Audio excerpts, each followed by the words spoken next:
thank you for your patience. We had a few people from the dark side of the farm here, so it caused a little bit of disturbance. But now that that negative energy is cleared out, I think we're in for a very fantastic evening.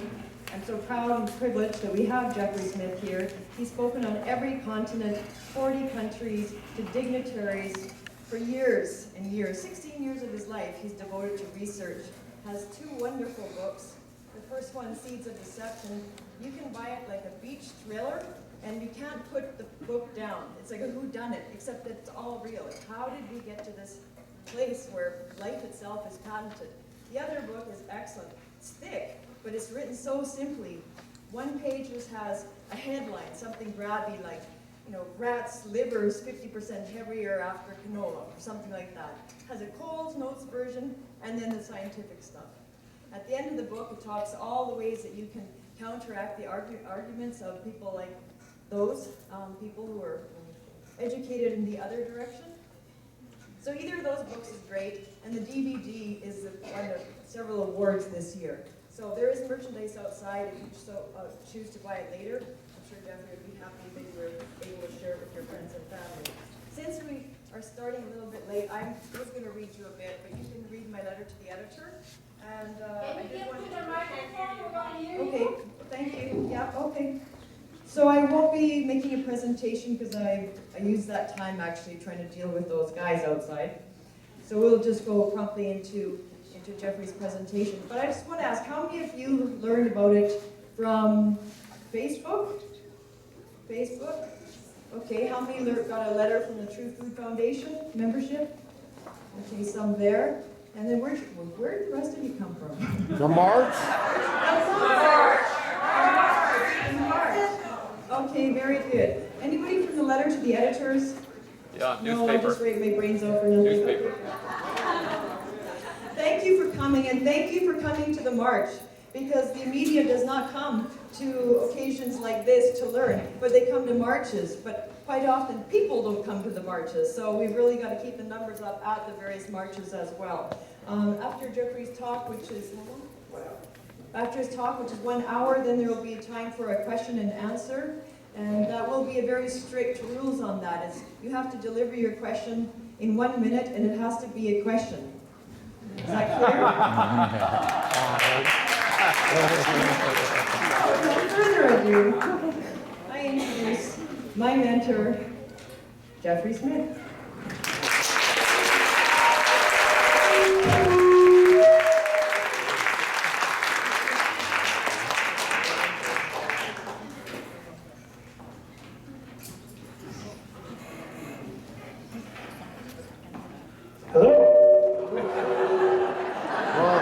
Away from the microphone. Okay, how about this? Is this better? Yeah, much better. All right, Pink Panther music, right? All right, there we are. Can you hear me now? Yeah. Hello, Canada. Hello. Thank you, thank you.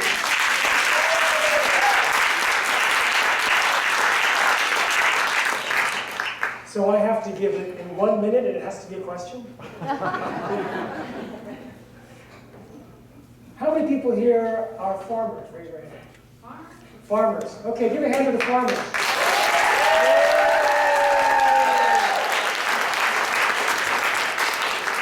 How many people garden? A lot of people garden. Give a hand to gardeners. How many eat? Everybody. I'm wondering about those people who didn't raise their hand. How many people hate to raise their hand? How many people have no concern about eating GMOs? Raise your hand. All right. How many people are concerned about eating GMOs? Raise your hand. All right. Rate yourself from 1 to 100 how vigilant you have been at avoiding GMOs, not only going out shopping, but also going out to eat in restaurants or eating on campus. So 1 to 100, how vigilant you've been. 1 is not vigilant, 100 is extremely vigilant. Rate yourself from 1 to 100. Most Canadians on a scale of 1 to 100 are -7. What's a GMO? So how many are in the lowest category? That should be most of you. 1 to 20, raise your hand. 1 to 20. Admit it, raise your hand. 1 to 20, 20 to 40. 40 to 60. 60 to 80. 80 to 100. Wow, okay. So it seems to be fairly even after 40 to 100. Now rate yourself from 1 to 100 how active you've been talking about GMOs, sharing information with others. Low active, 1 to 20, raise your hand. 20 to 40, 40 to 60, 60 to 80, 80 to 100. This is the pretest. We're going to see how you feel in about 45 minutes. Now, a number of you said that you're quite active in avoiding GMOs. How many of you found that when you reduced or eliminated GMOs from your diet, something in your health improved? Raise your hand. Yeah. Keep your hand up, let's take a look. Okay, look around. Very interesting. Now, let's hear from you to start, before I do much talking, what you noticed got better when you removed GMOs or tried to remove GMOs from your diet. Let's hear some symptoms. Inflammation. Anyone else for inflammation? That's a broad category. We got a number of hands. What else? No seizures. Whoa! Fabulous. Now, did you get rid of aspartame at the same time? So aspartame. Pardon? Cleaned up my diet and aspartame. I avoided that. Right, so aspartame at the same time. I have heard a lot of symptoms of people getting better on a non-GMO diet, but this is the first time I've heard no seizures. But I have heard seizures related to aspartame. Yeah. In fact, there's 92. You could have been both. Yeah, yeah. I cleaned both up. Good, and I can talk about aspartame if I forget to remind you in the Q&A. Headaches. How many people got the reduction of headaches? Migraines too. I've heard that a lot. What else? Blood pressure. Anyone else with blood pressure?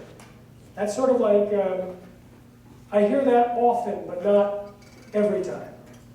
I've had customers, allergies. Allergies, okay, allergies. I hear that every time but one. There was one audience that didn't have an allergy testimony. What else? Irritated bowel. Irritated bowel. Let's talk about gastrointestinal as a whole. Gastrointestinal disorders. That has always been the number one. There has never been in any audience I've talked to one that had more hands than gastrointestinal disorders. Okay? What else? I had one time a woman yelled, erectile dysfunction. I instantly said, okay, raise your hand if you have erectile dysfunction.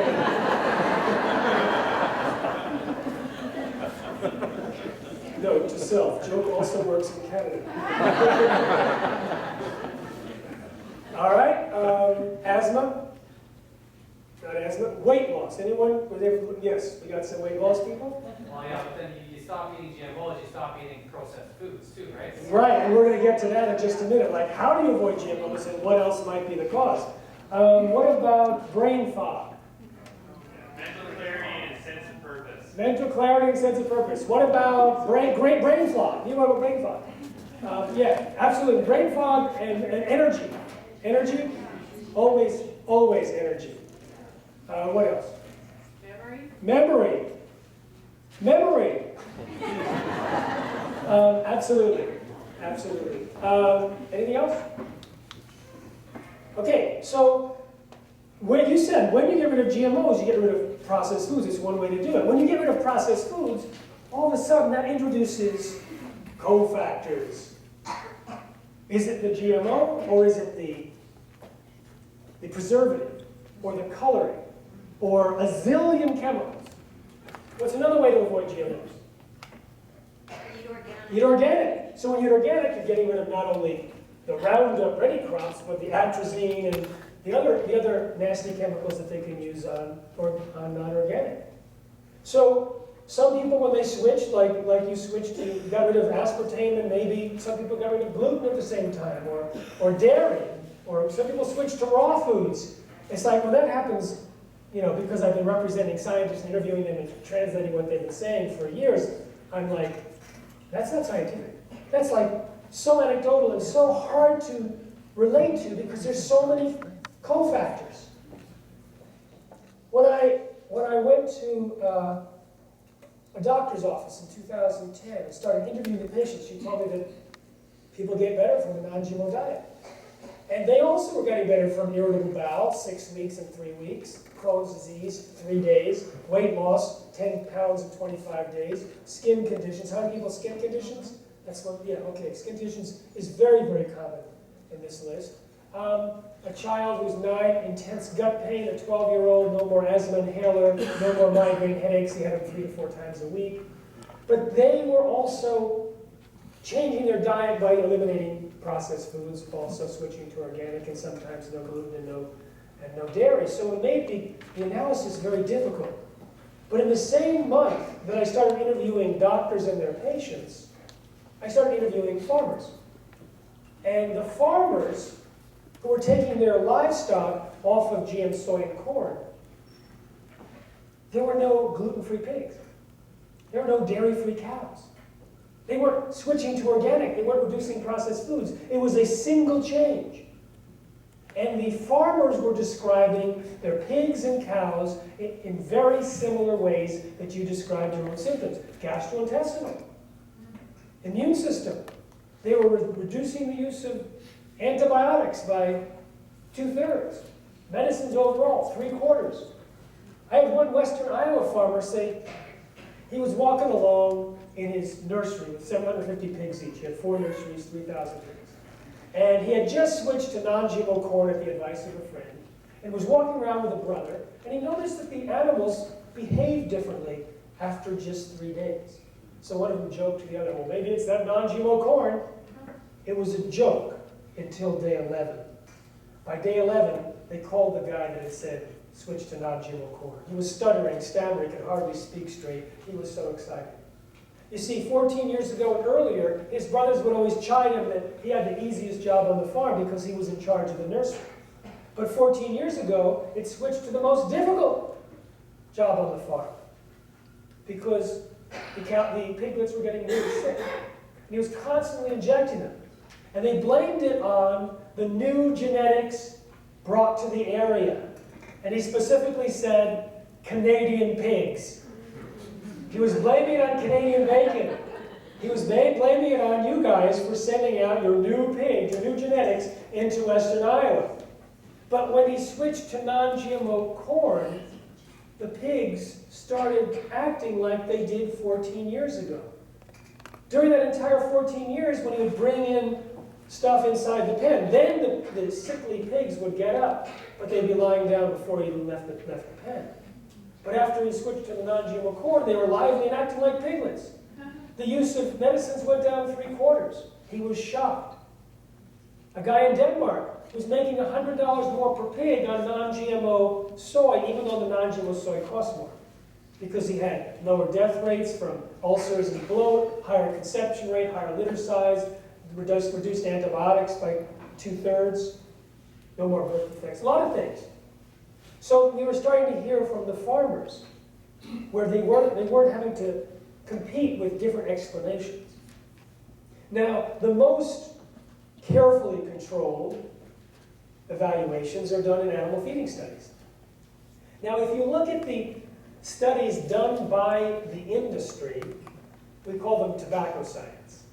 They're rigged to avoid finding problems, and we have identified exactly how they have bad science down to a science. They use the wrong detection methods, the wrong controls, the wrong statistics. They have too short a feeding period. They dilute their feed, etc., etc. And yet still, in spite of that, they show problems. But they try to explain away their problems in ways that have been described as unscientific and maddening by the independent scientists that I interviewed. But in their studies and in the independent studies that have been done, this was evaluated 5 years ago by the American Academy of Environmental Medicine. And they looked at the studies and said, these lab animals fed GMOs in a controlled environment are suffering from, and you may have heard of these, gastrointestinal problems, immune problems, reproductive disorders, accelerated aging, organ damage, dysfunctional regulation of cholesterol and insulin. They said every doctor should prescribe non-GMO diets to every patient. Thousands of healthcare professionals are doing just that. And what do they report about their patients? Gastrointestinal problems, immune system problems, organ damage, the same categories. Pet owners, how many people have taken your pets off of GMOs? Raise your hand. Okay, did you notice any change? Yeah. Yes, what did you notice? They got more energy. More energy. Yeah.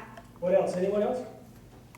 So we have a video of pet owners and veterinarians and pet food store owners describing intractable diarrhea, trying all other things, nothing else working. Finally, they convinced the person to switch to a non-GMO diet, but intractable diarrhea went away. Or fur problems, as in skin problems, or itching, like allergies. So we have a very similar set of diseases and disorders repeating in lab animals, humans, described by the humans and their doctors and nutritionists, pets, livestock.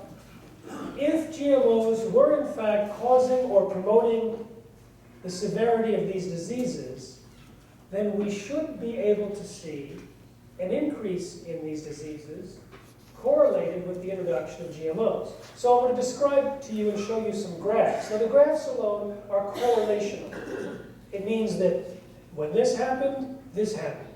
If you look at these alone, it does not tell you that it is causal. It does not tell you that one causes the other.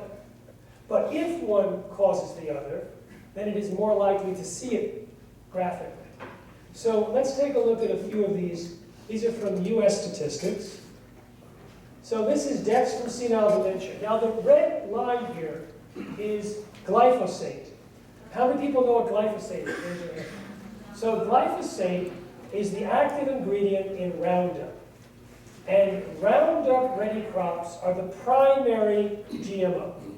And basically, Monsanto scientists found bacteria growing in a chemical waste dump near their factory, not dying in the presence of Roundup. So they figured, great, let's put it in the food supply. So they took the gene out of the bacterium and put it into soybeans, and now you can spray the soybean field with Roundup and not kill the soybean plant. And the Roundup gets absorbed into the crop, 80 to 85% stay in the crop, and part of it gets stored in the soybean for you and me. So if we look at this picture, this is the Roundup or glyphosate increase in the US correlated with deaths from senile dementia.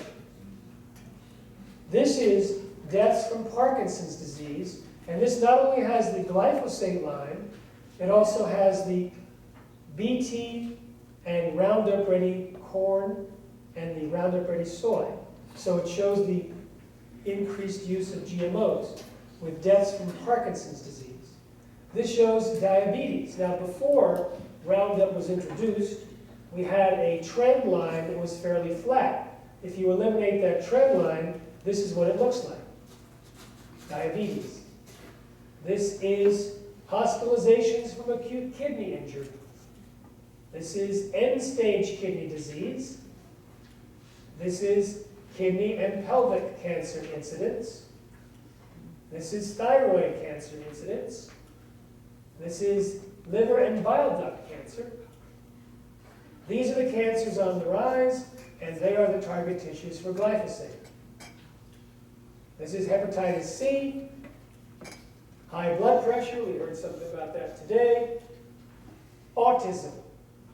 It's interesting that one of the co-authors of a study on Roundup was looking at all of the physiological changes that occur with autistic children. And she's a genius, and she's a PhD from MIT, and she had used her artificial intelligence expertise to pull all of the data off the internet, all these scientific research studies, to lay them out to say, oh, I understand. She saw the metabolic pathways leading to the behavior of the autistic kids. But she couldn't figure out what caused the physiological changes. She went to a lecture by Don Huber on Roundup, on glyphosate, and she told me she sat on the edge of her chair for 2 hours because that explained to her the missing link. Because everything that glyphosate did, and we'll talk about it, was promoting those particular physiological changes that was the trigger for the autistic behavior. This is low birth weight babies over here. This is discharge of inflammatory bowel. We have another one for irritable bowel. It's not here. Hold on, everyone.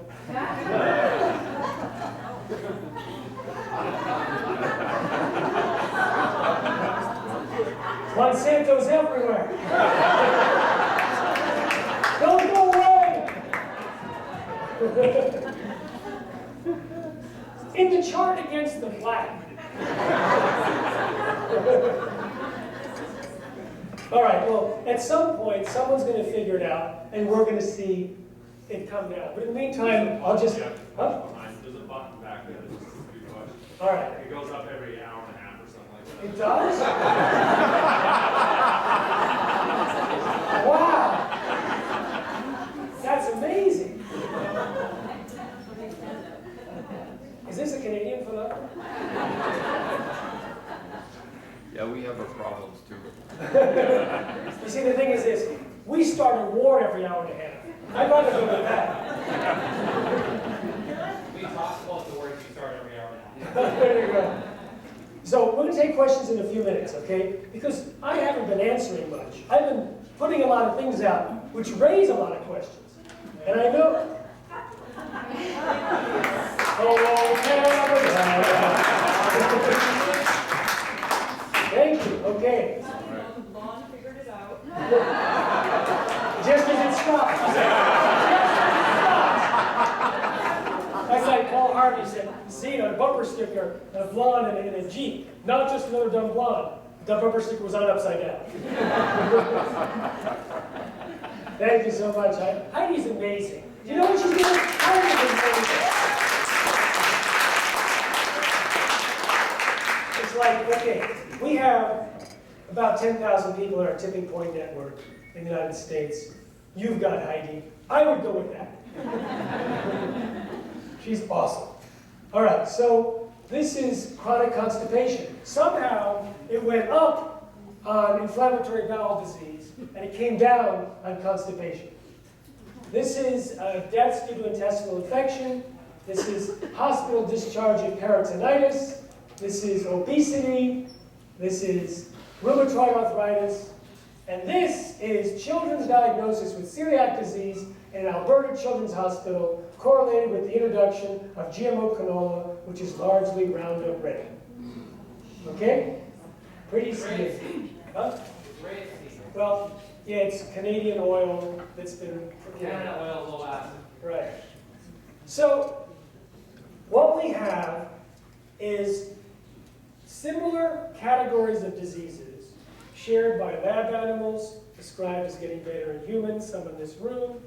Not the lab animals in this room, the humans in this room. The pets, the livestock, and a correlation showing that as the use of GMOs and Roundup increases, there's an increase in these diseases. So the question is, how is it possible that food, or GMOs in particular, can be related to any one of these diseases, let alone most or all? It's a question.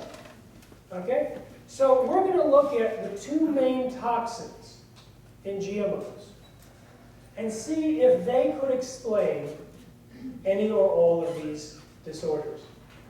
Now the two main toxins are Roundup, which are added to the Roundup Ready crops, and then there's the Bt toxin, which is produced by corn and cotton plants. But before we go into the two toxins, I want to describe one other cause or potential cause of problems. And that is the process of genetic engineering in general. Now, when you are crossing species, as they've done for centuries, that's called sexual reproduction. When you are doing genetic engineering, let's say you want to create a corn plant that produces its own insecticide. So you take the gene from soil bacterium called Bacillus thuringiensis, or Bt. By the way, have any farmers or gardeners used Bt on their crops? Okay, so 2 or 3. So you take, that's a natural bacteria in the soil. You take the gene out of that bacterium, make millions of copies, put it into a gun, shoot that gun into a plate of millions of cells, hoping that some of those genes make it into the DNA of some of those cells. Then you clone those cells into a corn plant. Now every cell in that corn plant has a gene-sized spray bottle that produces Bt toxin. Now the process of insertion, whether done by gene gun or bacterial infection, plus cloning, it's a lot of things, but it's not sexual reproduction. And it produces massive collateral damage in the natural functioning DNA. There can be hundreds or thousands of mutations up and down the DNA. What does that mean? Well, DNA produces RNA, produces proteins. Now, in Monsanto's Bt corn, there's a gene that's normally silent in corn that was accidentally switched on. It produces an allergen called gamazine. So, if you are allergic to gamazine, you might have a reaction from Monsanto's corn based on something that was never supposed to be in there. It's not evaluated by Health Canada, it's not evaluated by the FDA, it wasn't even evaluated by Monsanto, it was found years after the Bt corn was on the market. For Monsanto's soybeans, there's as much as a 7-fold increase in a known soy allergen called trypsin inhibitor, which might create allergic reactions in a wide variety of foods. This was known by Monsanto, but they decided to leave it out of their 1996 published study on Roundup because it might have interfered with the conclusion that there was no significant difference between GM soybeans and non-GM soybeans. It was later discovered in the archives of the Journal of Nutrition and made public.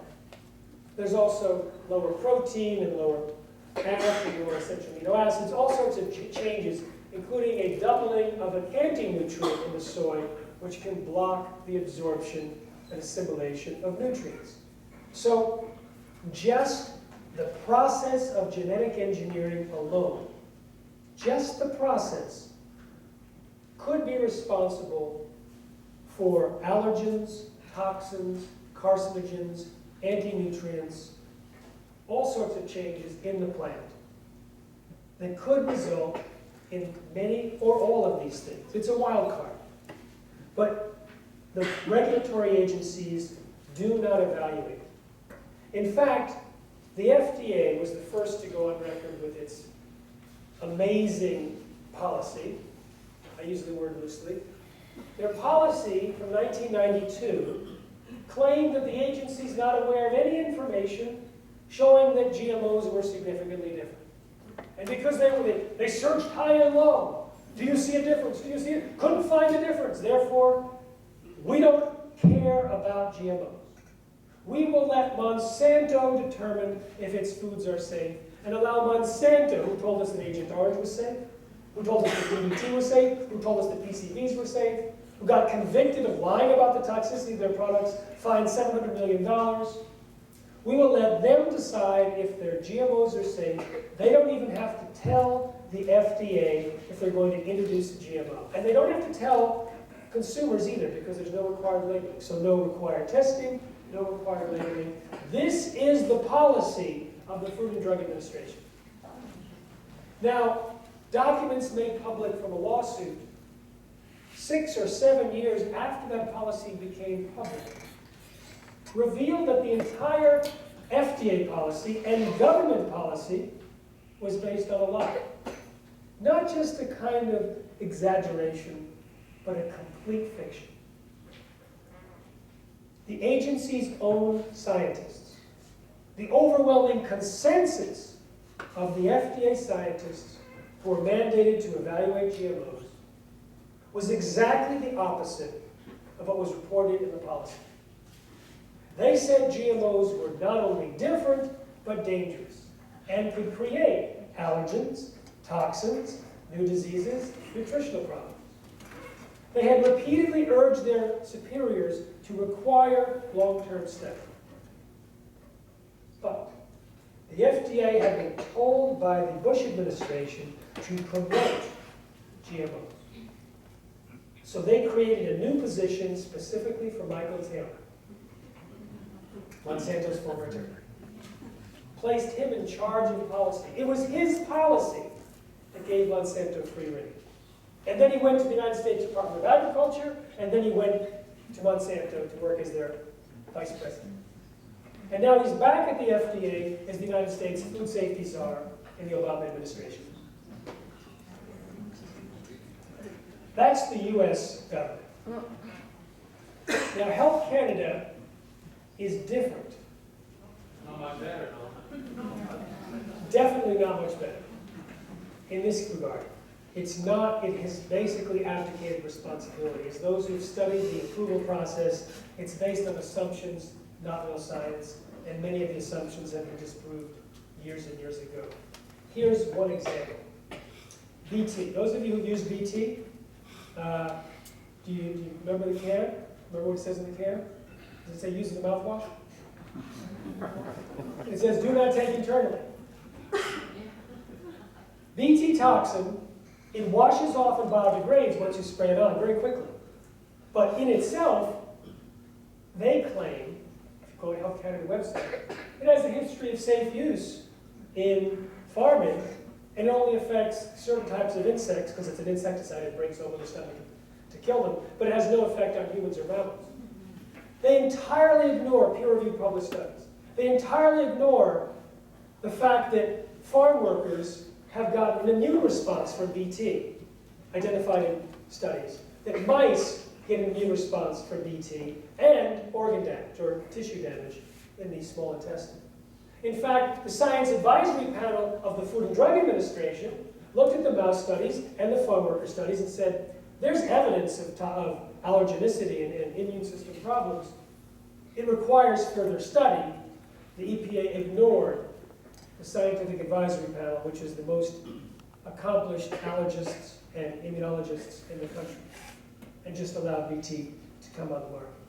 So the BT toxin produced by corn and cotton plants is basically ignored by Health Canada because they previously ignored peer-reviewed studies showing that BT toxin is dangerous. But it gets worse. The BT toxin in the spray form, as I say, is washed off or biodegrades. The BT in the crops is encapsulated and is eaten. But it's also thousands of times more concentrated than the spray form. It's also designed to be more toxic than the spray form. It also has properties of a known human allergen. And so they entirely ignore the science. But when you look at the mice or rats that were fed the BT corn, they're developing immune responses. Serious, widespread immune responses. Now, the BT toxin is supposed to only poke holes in the walls of insect stomachs to kill them. But in 2012, a study showed that it pokes holes in human cells, just like in insects. That's what the study says, just like in insects. So if it pokes holes in human cells, and we're eating it in corn chips, and it's poking holes along the way, that might explain gastrointestinal disorders. So already, immune system problems, BT check. Gastrointestinal disorders, BT check. What if there's actual holes in the gut? That's what it does for insects, where bacteria from the gut can get into the non-gut area. I don't know if they call it bloodstream in insects, and I don't want to make that mistake. Get into other places.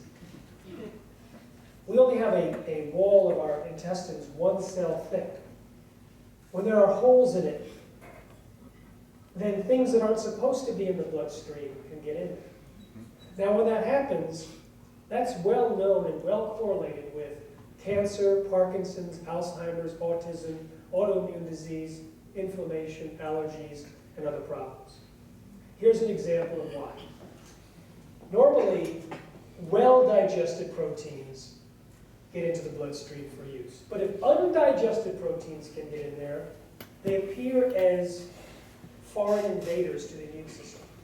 So the immune system, they whip out their iPhone, and they take a picture, maybe a selfie, no, they take a picture of the foreign invader, and they circulate it to the entire immune system and say, attack anything that looks like that. Now, things that look like that through molecular mimicry are the thyroid organ, the microvilli in the gut, the pancreas. That's called autoimmune disease. when the immune system is circulating a picture of an enemy that's actually itself, because it is mistaken. And one of the very key correlates for autoimmune disease is holes in the intestinal walls, because things get in there to trigger an immune response. So this means that Bt toxin by itself, with no help from Roundup, can explain a rise in all those diseases that I just described that are linked to leaky gut. But if we look at Roundup, well, actually, let's not look at Roundup just yet. When you poke holes in the walls of the intestines, not only do undigested food proteins get in there, Roundup gets in there, gut bacteria gets in there, and Bt toxin gets into the blood. Bt toxin itself gets into the blood. According to a mouse study, Bt toxin exposed to their blood caused toxicity of the red blood cell. So it was cytotoxic. In Sherbrooke, in eastern Canada, they found Bt toxin in the blood of 93% of the pregnant women tested. Whoa. And 80% of their unborn fetuses. So now we have a Bt toxin in the blood of unborn fetuses, where there's no blood-brain barrier developed yet. So that means the circulating Bt toxin might end up in their brains, where it might poke holes in human cells for this generation. Now, if Bt toxin is in the blood, it should wash off fairly quickly. That's what I'm told by scientists who know these things, that the toxin should not stick around and circulate very long. But 93% of the pregnant women and 2/3 of the non-pregnant women had Bt toxin in their blood. This is not Mexico, where they eat corn tortillas every day. Most of the corn products that are eaten by Canadians are highly refined, high fructose corn syrup, or other issues that don't have any more Bt toxin in them. So they could not figure out, on the face of it, what the source was for so many people to have Bt toxin in their blood. They speculated that the Bt toxin was from the milk and meat of animals that eat the Bt corn as part of their daily diet. And that somehow the Bt toxin was stored in the animal, survived the digestion in the animal, and then survived digestion in the human, and then poked holes in the walls of the stomach, perhaps, jumped through those tunnels, and ended up in the blood of the pregnant women. That is their speculation. No research has been conducted to verify or not verify that. However, there's an alternative explanation which I think may carry more weight. It was not mentioned in their study, but I think you'll find it interesting, and I use the word carefully, interesting. In 2004, there was a study to evaluate a claim by the biotech industry that genes were destroyed during digestion.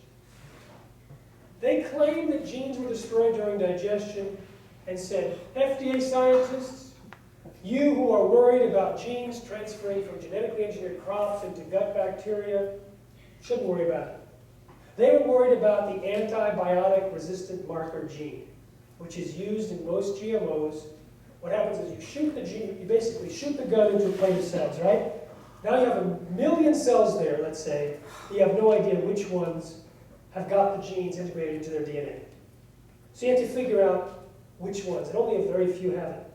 So you spray it all with antibiotics, and you kill all the cells, except the very few that have the antibiotic-resistant marker gene. It's not just the Bt gene in there, it's also an antibiotic-resistant marker gene in there that is designed to keep those cells alive at that point and that point only, so that you only end up with a handful of cells that you clone into crops. It's called a marker. It selects which ones are now transformed. These are the terms. But it's only used for that one change, and it ends up inside every cell of every plant on millions of acres. If you ask the FDA, what do you think of using an antibiotic-resistant marker gene in genetically engineered foods, they wrote in their memo, you can find it on our website in all capital letters, it would be a serious health hazard. Can anyone guess why?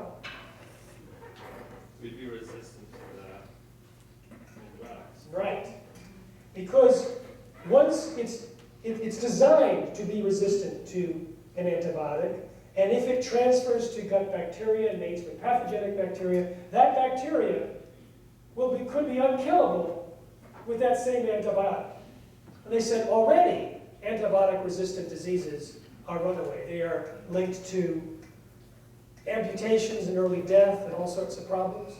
So they were very, very against it, but they were overruled, they were told, don't worry, genes are destroyed during digestion, just like BT toxin.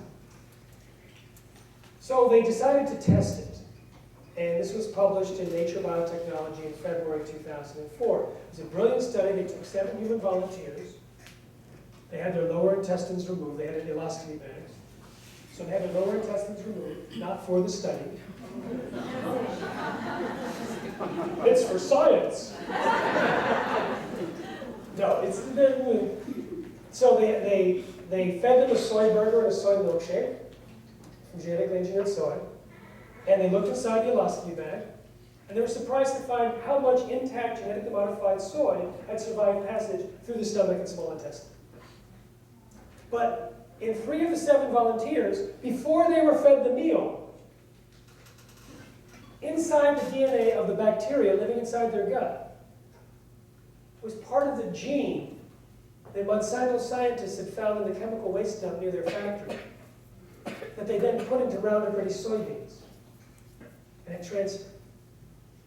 So at some point before they showed up, this was in the UK, and they don't eat a lot of GM soy in the UK, but 3 of the 7 had gut bacteria that had integrated part of the Roundup Ready gene, and that the gut bacteria was unkillable with Roundup, suggesting that the gene that had transferred was functioning, was producing genetically engineered proteins, 24/7, nonstop. Now that in itself could be a problem because those proteins have properties of a dust mite allergen, so if you're allergic to dust, you might also be allergic to the Roundup Ready protein, and you might be continuously triggered. But this was a UK-funded study, UK government-funded study, and they had already proved their pro-GM bias when they trashed another researcher that they'd given money to. The person accidentally found out that GMOs were dangerous, and he was fired and gagged and beaten up Pustai. So the UK government withdrew all funding for future research into this gene transfer phenomenon, frustrating the scientists who I spoke to on the phone, and never looked to see if the BT corn genes also transferred to gut bacteria. Imagine eating a corn chip. Anyone here eat a corn chip? Admit it now. Last chance. Imagine eating a corn chip or corn on the cob that makes BT toxin. Imagine the gene transferring to your gut bacteria and converting it into living pesticide factories, producing BT toxin 24/7. That might explain why 93% of the pregnant women tested in Canada had BT toxin in their blood, because they are producing it in their guts. This is what I said was interesting. It's worse than interesting. It's absolutely criminal that they have not tested this before GMOs were put on the market. Now sometimes I'll give this lecture and I won't describe what I'm about to talk about. I'll just end there. And someone who works indirectly or directly for the biotech industry will raise their hand at the end and say, this is actually what happened. Mr. Smith is a fearmonger. He's trying to tell you that eating DNA is dangerous. We eat DNA all the time. If gene transferred from green plants to us, we would be green. We would be conducting photosynthesis, and we obviously aren't green. So this is nonsense. This is their scientific defense of gene transfer. That was like throwing me a slow softball. Great question. I said, thank you so much. And yes, you're absolutely right. that if we eat plants, genes don't transfer to gut bacteria very often. And if they do, they almost never express themselves. There are natural barriers that prevent gene transfer and expression from occurring. Bacterial cells swap genes all the time between bacteria, sort of what they do. And they do it because there's a similarity in the genetic code. But plant genes are very dissimilar, and so it doesn't happen. If it did happen, there's at least two reasons why that gene would not express. One's a little complicated. The other is that there's an on switch called the promoter. The plant promoter doesn't work in bacteria, so it never gets turned on. The genes that they put into GMOs are not plant genes by and large. They're bacterial genes. So they are similar to gut bacteria. And the promoter comes from a virus that works in bacteria. So we may have dismantled the natural barriers preventing genes from transferring and expressing in gut bacteria from our food.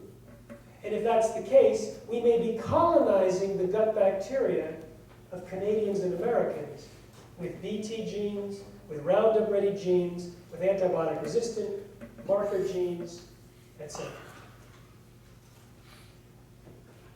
And if we are colonizing our gut bacteria with Roundup-ready genes that make the gut bacteria not die in the presence of Roundup, and we are eating Roundup-ready crops that have lots of Roundup, then it's giving a survival advantage to the bacteria that is Roundup ready.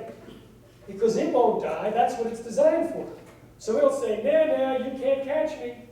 And because it has a survival advantage, the biologists in the room are going like this, that means that it can dominate and spread, so that that trait can then spread out and take over and be very well represented among the other gut bacteria or gut-like organisms. So we may be converting the gut bacteria in a big way by eating GMOs. Now, gut bacteria is really important. It is like cutting-edge medicine right now.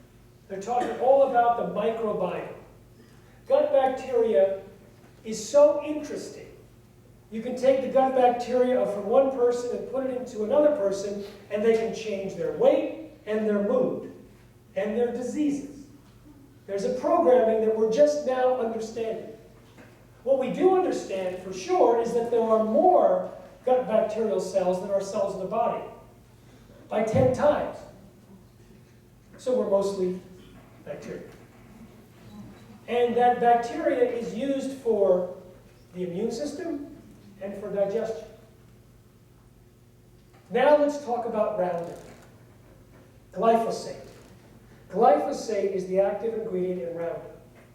Glyphosate is a chelator. It means it binds with certain minerals, lots of minerals, most of the minerals, making them unavailable to do anything else. They're just hugged, held, and they are completely ineffective when they're bound in that way. One of the characteristics of chelators is that they can be antibiotics. Roundup is patented not only as a chelator that binds with minerals, but as an antibiotic, a broad-spectrum antibiotic. It kills bacteria, gut bacteria, the good stuff, the stuff that we buy, the lactobacillus, the bifidobacteria. It doesn't kill the stuff that we don't want, the salmonella, the botulism, the E. coli. By killing the positive stuff and not the negative stuff, the negative stuff can overgrow. When it overgrows, it can create a gas which can be very toxic and caustic to the walls of the intestines. So just that piece of information alone, gut bacteria, shows the immune system is a problem, the digestive system is a problem, and all those gastrointestinal disorders may be related to Roundup. It also, overgrowth of negative gut bacteria produces zonulin. Zonulin can cause a separation of cells along the intestinal walls, creating holes. So BT may poke holes right in the cells, and zonulin, which can occur from the result of Roundup causing overgrowth of negative gut bacteria, can cause gaps between the cells, a more common form of leaky gut. So all those things that Bt toxin can create, Roundup can create. Bt toxin can damage the microvilli. Roundup can damage the microvilli. Roundup, or glyphosate, can also suppress digestive enzymes, which can leave proteins undigested for longer periods, allowing them to get into the bloodstream through those holes. Now, Roundup, because of its chelation, it blocks certain minerals which are needed for certain jobs. Those jobs, they give it a name, metabolic pathways. So the certain jobs have certain names. One job is the shikimate pathway. Its job in plants produces a certain outcome. The Monsanto said, oh, don't worry.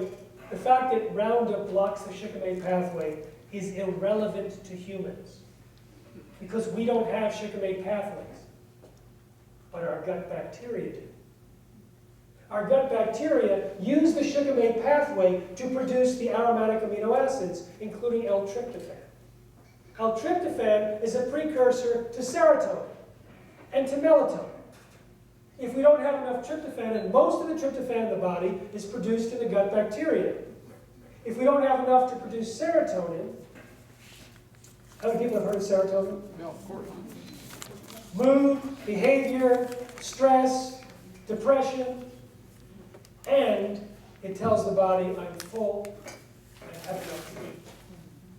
Melatonin helps you sleep. So if you don't have enough serotonin or melatonin, you might have some problems. Some of the problems we've heard about with GMOs, maybe people in the audience don't like to talk about, when they get rid of GMOs, they may get rid of depression, or irritability, or sleeplessness. Or kids may end up less violent, or have higher grade point averages. We've heard this over and over again.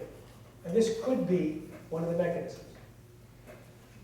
Now, another job description, another metabolic pathway that glyphosate blocks is the one that produces something called CYP enzymes, which are help the liver to detox. Now, detoxification is not only important, but in today's world, it's really important. Because there's like, I'm told 80,000 chemicals. Now, that's probably an old number. New chemicals in the environment that haven't been tested, many of which are toxic, that we take into our bodies. And we get rid of them often through the liver. But if the liver detox mechanism is disabled because of Roundup, then that means they become more toxic in the presence of Roundup. So Roundup in the body may make other toxins worse. Roundup is also an endocrine disruptor. It blocks the normal production of estrogen. In fact, rats that ate just Roundup in their drinking water, the females had more testosterone and the males had more estrogen than the controls. So it was an inverse proportion, which may be something that we're seeing in the population of humans as well. Roundup also promotes the growth of cancer cells. When I say Roundup, I'm talking some cases the research was done on glyphosate alone, and sometimes the research was done on the Roundup formulation. Now, the authorities in the US, and I believe Canada too, do not require tests on the entire formulation, just the so-called active ingredient. So they only test the glyphosate, even though there are other formulations or other compounds in the formulations which are as much as 10,000 times more toxic than the glyphosate. And the Roundup as a whole is about 125 times more toxic than just the glyphosate. So these companies get away with a lot of toxicity that goes unmonitored. And then if you add other toxins to it and create a cocktail, you may end up with toxicity that can be many, many times higher than either of the two individually. And so that also is a problem of how we are being bombarded. Now, those are some of the aspects of Roundup that we're talking about. Let me share with you, for the visual learner, some of the pictures that if I don't show this to you, you're not going to walk away with it, because I know some visual learners, what I say just goes right over their heads. They need to see a picture. Okay, so these are liver cells of rats that were fed Roundup Ready soybeans. These are liver cells from non-GMO soybeans. You can see the difference. This technical term is gnarly. These are testicles that change from pink to blue in rats that were fed genetically modified soybeans. Now, I'd like to use this slide as an opportunity to take a long, slow drink of water.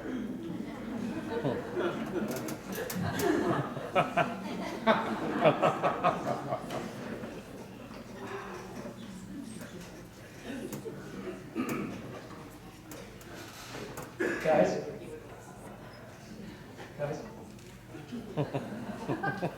Mice also had problems with their testicle cells, including damage to the young sperm cells. Female rats had damage to the uterus and ovaries. Offspring of rats, at the embryo stage, their DNA functioned differently when their moms and dads ate GM soy compared to non-GM soy. There was also fewer babies and smaller babies with mice that ate Roundup Ready and BT corn. I spoke at the European Parliament with a number of scientists, including Dr. Irina Ermakova. She gave me these slides. She's from Moscow, so these are Russian-speaking rats. And they volunteered for a GM soy feeding experiment, fed GM soy starting 2 weeks before they got pregnant, and more than half of their babies died within 3 weeks, compared to 10% death rate when the moms ate non-GM soy. The babies were also smaller than the controls and could not reproduce. Hamsters fed GM soy by the 3rd generation. Most were sterile. They also died at 4 or 5 times the rate. Many had hair growing in their mouths. How do you call that, a bad hair day? Takes a bad hair day to hold it up. She's giving me some lines to use. So there was a study, very controversial, with Dr. Seralini. How many people heard of the Seralini study? So let me set it up for you. So Dr. Seralini is a toxicologist who's an expert at looking at the toxicity of herbicides and pesticides. And he was on the evaluation committee for the French government, making recommendations to the French government about which GMOs to accept or reject. And he was looking at these corn studies that Monsanto had given, and Monsanto says, there's no problem. These rats passed with flying colors. He looked at it and said, actually, these rats appear to be damaged from the GM corn, and I'm very concerned about it. He wasn't not allowed to say out loud that he was concerned because he was on a secret committee. He had to sue in order to say he was concerned. Then he had to wait until Greenpeace sued the government of Germany to get some of these confidential business information, as they call it, CBI tests, out of the public domain, so that he can then finally get it and reevaluate the raw data with proper statistics, not tobacco science. And has published research showing that these rats had signs of toxicity, particularly in the liver and kidneys. But of the 3 types of corn, one had more than 50 different measurements that were statistically significant, different than controls. And Monsanto ends its study after 90 days with rats. But that doesn't tell you much, right? They figured if the rats don't die in 90 days, you can eat it the whole life. So he decided to do a full life study with rats. Okay? So there was no protocols. There was no protocols for how to do that. So we modeled his 2-year study on Monsanto's 90-day study, but added more experimental groups and more measurements. The month after the 90 days, when Monsanto ends it, his experimental group started to get tumors. And by the end, up to 80% of the female rats had tumors, mostly in the mammary glands. Up to 50% of the male rats had tumors. The GMO group also died at 2 or 3 times the rate, and they had damage to their liver, kidneys, and pituitary. Now, this was a study that had more measurements and had more follow-up than anything the biotech industry has ever produced. When it was released a couple of years ago, the biotech industry jumped into high gear.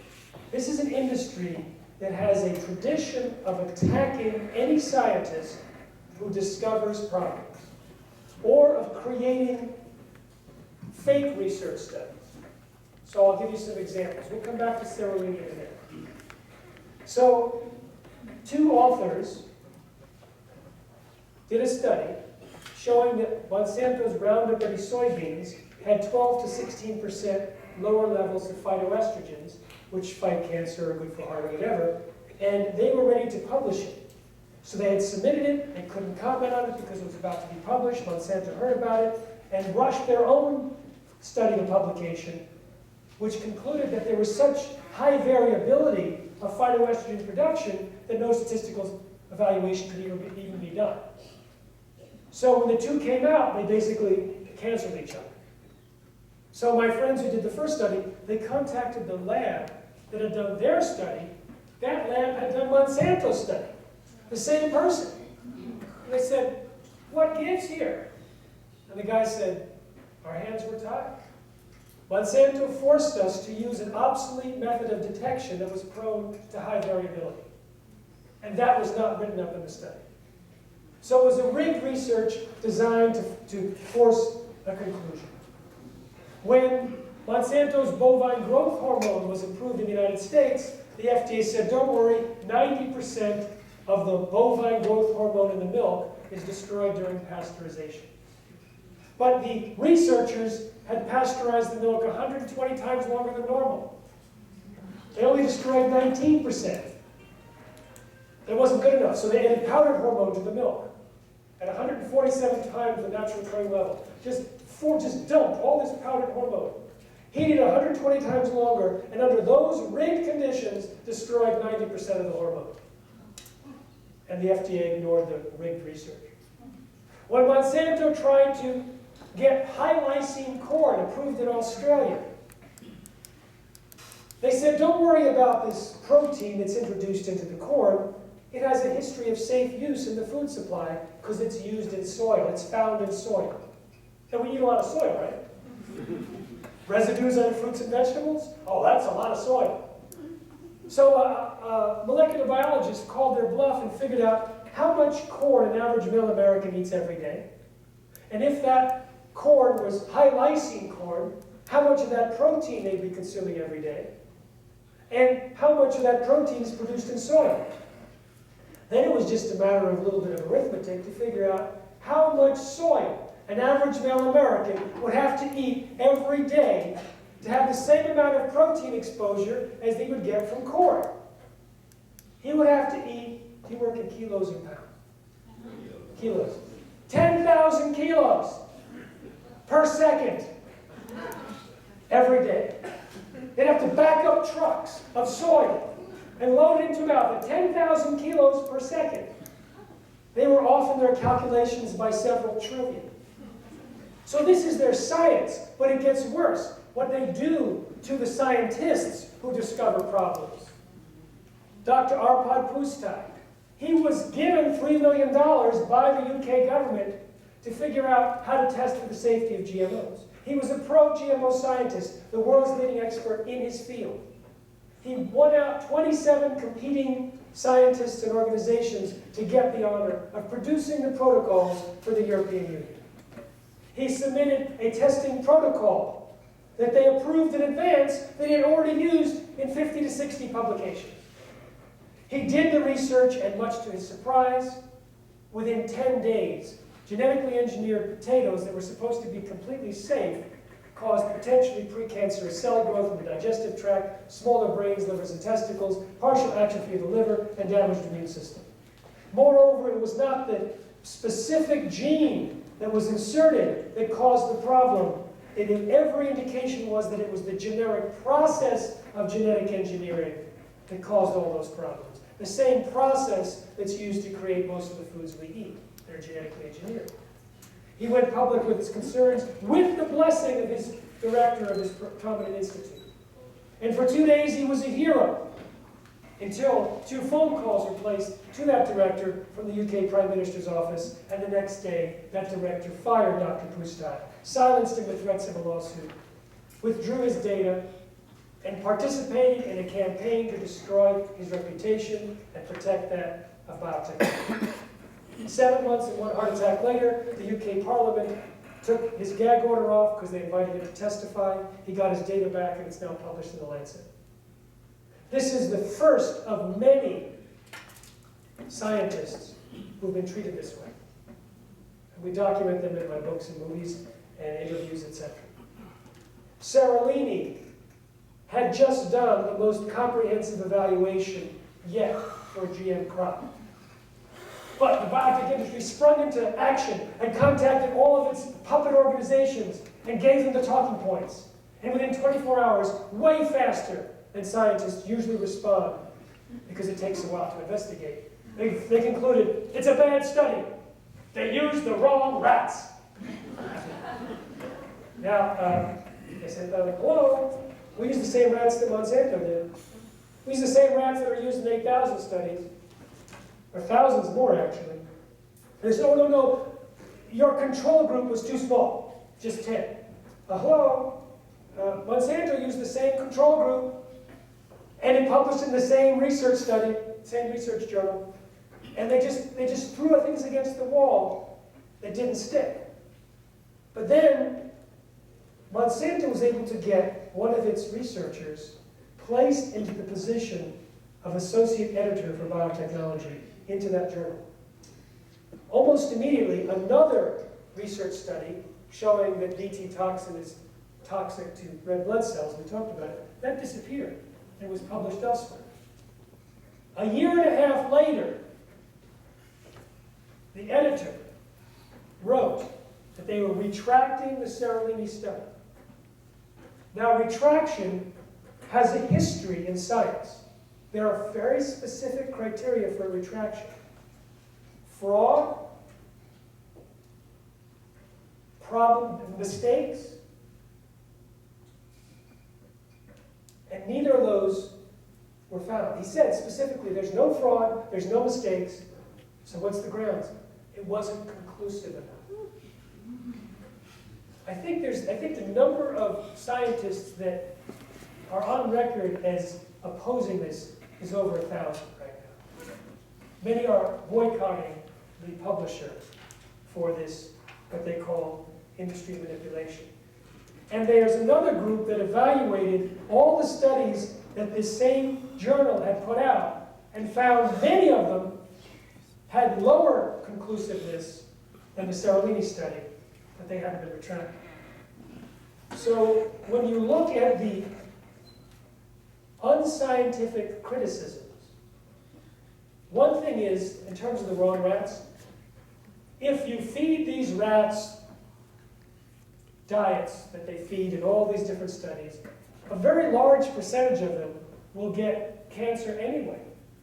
So you can't use those rats for long-term study. Now they're forgetting 2 things.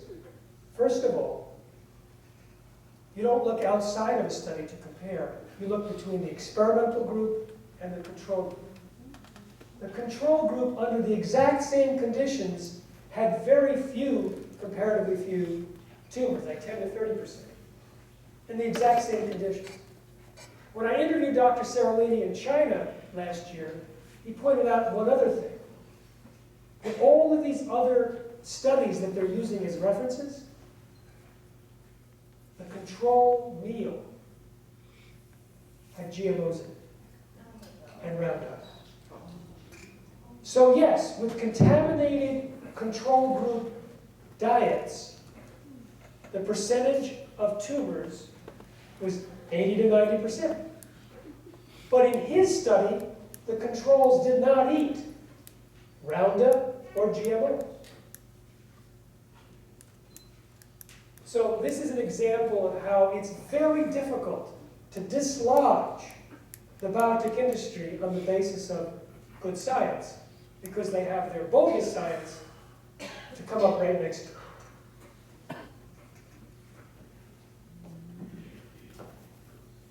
I'd like to ask you to rate yourself from 1 to 100, how vigilant you'll be next week at avoiding GMOs. How many people plan to be low vigilance, 1 to 20, raise your hand. 20 to 40, 40 to 60, 60 to 80, 80 to 100. There you go. The 80 to 100s have it. How active do you plan to be to talk about GMOs to others? Low active, 1 to 20, 20 to 40, 40 to 60, 60 to 80, 80 to 100. 100%. So the same information that changes diet also automatically goes viral. Now, based on what you just saw here, I will describe to you now plans to end the genetic engineering of the food supply. Okay? First of all, you probably want to know how to avoid eating GMOs. I recommend also, if you can, buying organic as much as you can, because Roundup is not just limited to Roundup-ready crops anymore. It's sprayed as a ripening agent on wheat, on sugarcane, on rye, on barley, on potatoes, sweet potatoes. It's found in breast milk, mother's breast milk, in urine, it's found in our blood. And those rats, let's just take a look at the ones that had, there. These are the multiple massive tumors. And these were not just from Roundup-ready corn that had been sprayed with Roundup. The same problems came with the Roundup-ready corn that had never been sprayed with Roundup, the Roundup-ready corn that had been sprayed with Roundup, and the Roundup without the corn. So whether it was Roundup alone or the Roundup-ready corn alone or the two together, they had multiple massive tumors, early death, and organ damage. Here's stomachs of pigs that were fed GM crops, severe inflammation compared to none. So these are, the Roundup is something to try and avoid also. And so I'm going to tell you how to avoid GMOs, but if you buy organic, you get to avoid Roundup and GMOs. So that's the best thing. Now, there's a seal called Non-GMO Project Verified. That's a third-party verification for non-GMO. If you go to our shopping guide, nongmoshoppingguide.com, or download the iPhone application Shop No GMO, it lists all the products that have been verified by the Non-GMO Project. So Shop No GMO for your iPhone and nongmoshoppingguide.com online. Now that's a US-based website, and there's certain products in Canada that are not listed. You can find non-GMO on some products in Canada as well, but here's what you do. Look at the shopping guide, look for the hidden GM ingredients. There you'll find the derivatives of the 9 GM food crops. Most of them are from soy and corn. You also have canola oil. 95% of the canola in Canada is genetically engineered. You also have cottonseed oil. You also have sugar from sugar beets. Alfalfa used as hay for animals. Papaya from Hawaii or China. And zucchini and yellow squash. Not all of it, but some of it. Those are the 9 GM food crops. We also have aspartame. We also have milk and meat of animals fed GMOs, which are most milk and meat. Now, what's happening is we're seeing evidence of a tipping point. Now, a tipping point in this work is very specific. It's not general. It's not approximate. It's very specific. I told you that Dr. Arpad Pusztai, his gag order was lifted after 7 months. That was February 16, 1999. Within a few weeks, over 700 articles were written in the UK alone about GMOs. It was headline news. There, not here. Within 10 weeks, the tipping point of consumer rejection was achieved. How do we know? Unilever publicly committed to not use GM ingredients in Europe. not in Canada, the United States. The next day, Nestle's. The next week, everyone else. Last year, there was a tipping point in the United States natural food industry. Everyone is scrambling to eliminate GMOs and become third-party verified. Not only are there 17,000 products verified, there's more than 10,000 in the pipeline. When Whole Foods president in March said last year that a product that becomes non-GMO project verified increases sales by 15 to 30%, who in their right mind in the natural products industry is going to ignore that? They don't want to wait for their competitor to be eating up their market share. Now we have in the US and probably Canada some test cases. The original Cheerios, the original grape nuts, non-GMO. Cheerios is marked on the side of the package, no one sees that as they walk by. Grape nuts on the front of the package. So I'm looking at grape nuts. In 100 years, when they wonder what it was that saved the genetic integrity of planet Earth from genetic pollution and runaway replacement of all commercial seeds with genetically engineered seeds, which is the plans by Monsanto and others, it may come down to sales of grape nuts at Walmart. If and when grape nuts and these other non-GMO products increase sales, then the rest of the food industry has to follow suit. So here's what's happening in the US. I don't have the data for Canada. In 2007, 15% of Americans said that they were avoiding or reducing GMOs. That went up to 25% in 2010. It went up to 39% in 2013. Non-GMO labeled products in 2012 expanded in sales more than any other of the 35 other health or wellness claims put on packages. The next year was the second fastest. We are seeing all the signs of a tipping point. And as people become concerned about eating GMOs, they're demanding labels. So a conditional labeling law passed in Connecticut and Maine last year, and earlier last month, Vermont passed a labeling bill that will go into effect in 2 years. And they will be sued, and the FDA may preempt it, but it demonstrates what's happening. We have the state of Colorado and the state of Oregon with ballot initiatives. We expect more than 25 other states to introduce bills this year. There are so much activity now. Last month, Jackson County and Josephine County of Oregon passed a ban on planting GMOs. The county of Kauai and Maui in Hawaii will have a chance to vote on similar bills for moratoriums in November. There is a boiling point that we are now almost achieving right now. It is absolutely on fire in the US and Canada. It's never been like this. I've been the only one crisscrossing North America for 11 years, speaking on GMOs, and I am an early indicator because I can tell you what I've seen from 11 years ago, 10 years ago, etc. And I've never seen anything like we're seeing now. So I can say we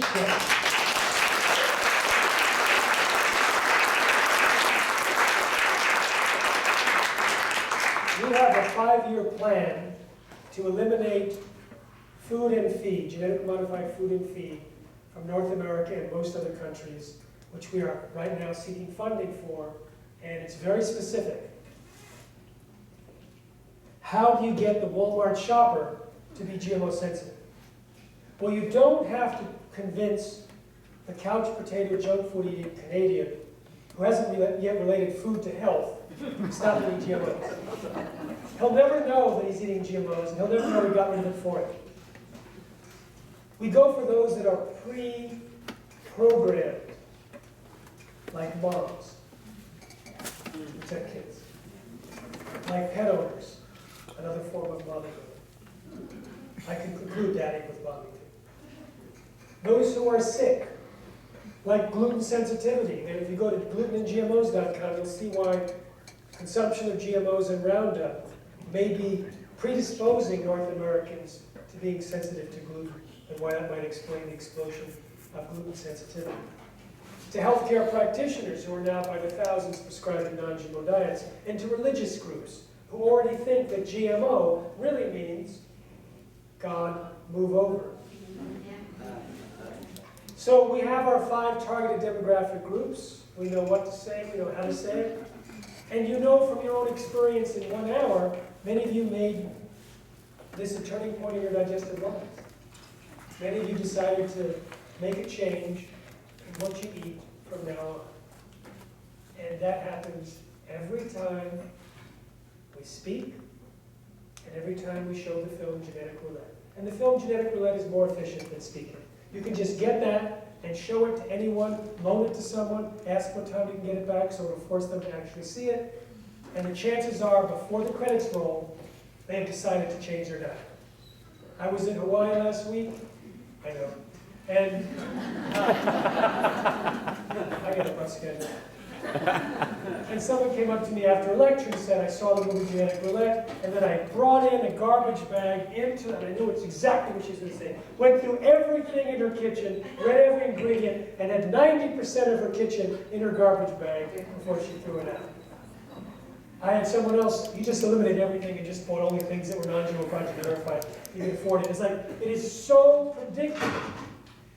And so we like to recommend that if a lot of you said you wanted to talk about GMOs, so this is an easy way so you don't have to memorize all the things that I said.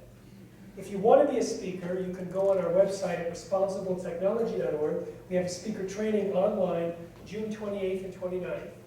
It'll be 3.5 hours a day, and it'll be recorded, so that if you don't catch it live, you can always watch it in the recorded state. And that will be teaching you to get a fully scripted PowerPoint that you can download. You'll have a manual you can go with, you have homework, etc., so you can speak about it. If you want to get together with others and do activism, we have a Tipping Point Network. Look online to see if there's a Tipping Point Network group near you. We also have a newsletter. Please sign up for the newsletter, and we have a sign-up sheet outside by the books. Please sign up for the newsletter and become a Click and Send revolutionary. We'll stay in touch. We'll let you know new developments that are coming on, but you can also share it and post it with others. So before we take questions, I want to say this. In a biotech conference in late January 1999, Monsanto's master plan was revealed. It was to genetically engineer 100% of all commercial seeds in the world and patent. They wanted to replace nature. That plan has only grown because it's not just seeds, it's also mosquitoes they want to introduce into Key West. It's salmon, they want to create the eggs on Prince Edward Island and send it to Panama. They grow it out into salmon and feed it to U.S. citizens. They had an EnviroPig in the University of Guelph that they squashed. They had all sorts of plans for all the fish, all the livestock, all the insects, all the trees, all the flowers to replace nature. That's one future. And it's a fast track. They want to do it as fast as possible. In fact, at that same conference, a white paper was circulated projecting a 95% replacement of all commercial seeds within 5 years. By 2004, that was in 1999. What stopped their plan was the lifting of the gag order by Dr. Pustine, which led to a tipping point, which led to a slowdown of the replacement of nature.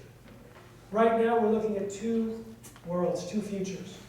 They want to introduce the non-browning apple, grown right here, with double-stranded RNA, which Don Huber says is much worse than the other technologies that we're seeing.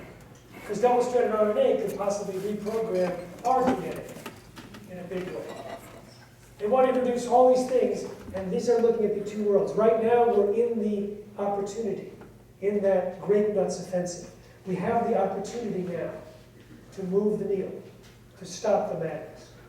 So I'd like you to think about what can motivate you to get involved, to share information with others, to perhaps purchase something to share with others, or go online and grab stuff and circulate it. Find an excuse. Yourself, your own health, your children's, your pets, your gut bacteria, your children, your grandchildren, your great-great-grandchildren, the environment, all future generations. In fact, no other human in ancient history had the opportunity to protect all who eats and all living beings and all future generations. You see, once you release these in the environment, the genes cross-pollinate. They become part of the gene pool. They self-replicate. They self-propagate. They last for as long as the species does. The only thing that lasts longer than genetic pollution is extinction. It outlasts the effects of global warming. It outlasts nuclear waste. So we are looking at two futures, not just for this generation, but for all generations.